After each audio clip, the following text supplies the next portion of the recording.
Il faut trouver une solution. C'était la même chose quand Thomas Sankara venait au pouvoir, mais en moins prononcé. Et quelle a été la réaction de Thomas Sankara? Ça a été de mettre à la retraite un certain nombre d'officiers.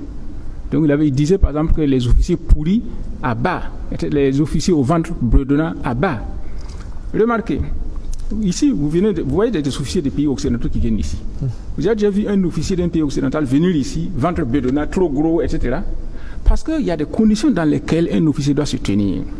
Ici, vous voyez les officiers qui circulent en voiture. Certains officiers. Mais la plupart. Pas tous, certains. En voiture climatisée. Il faut toujours dire certains. Oui, mais en voiture parce climatisée. Je vous interromps parce qu'il y en a qui font des efforts pour essayer d'être droit, posséder bien, faire le travail. Il faut pas je suis d'accord, mais ils sont noyés par la masse. De telle sorte il faut les relever quand même. Qu'on ne voit que ça. Est-ce que vous avez vu? Or, l'officier doit toujours se mettre dans une position de combat. Est-ce que sur le champ de combat, il y a des voitures climatisées? Non. Donc, si vous vous habituez à cela, vous n'êtes plus prêt à être sur un terrain de combat. Donc, c'est pour ça que les voitures, pour les officiers, les Américains avaient fabriqué les jeeps, là. Voilà, rustiques, etc., mais tout terrain.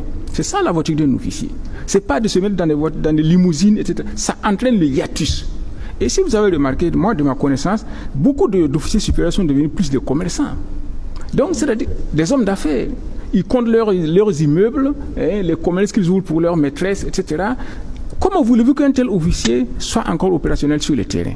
Comment voulez-vous qu'il veuille même aller encore sur le terrain? Parce qu'il compte sur son patrimoine, il ne va pas accepter, risquer de mourir pour laisser ce qu'il a investi. Donc, c'est ce que le capitaine dit là, c'est tout à fait vrai. Donc, à côté de ça, il a même parlé de milliardaires là, des gens qui deviennent voilà. Donc, à côté de certains officiers qui deviennent des milliardaires, des hommes d'affaires, etc. Alors que leur premier rôle, c'est de défendre le territoire, de protéger les citoyens. Pendant que ces mêmes citoyens n'ont pas à manger. Vous voyez que c'est contradictoire. Votre rôle, c'est de protéger les citoyens. Les citoyens n'ont même pas à manger. Et vous accaparez tout.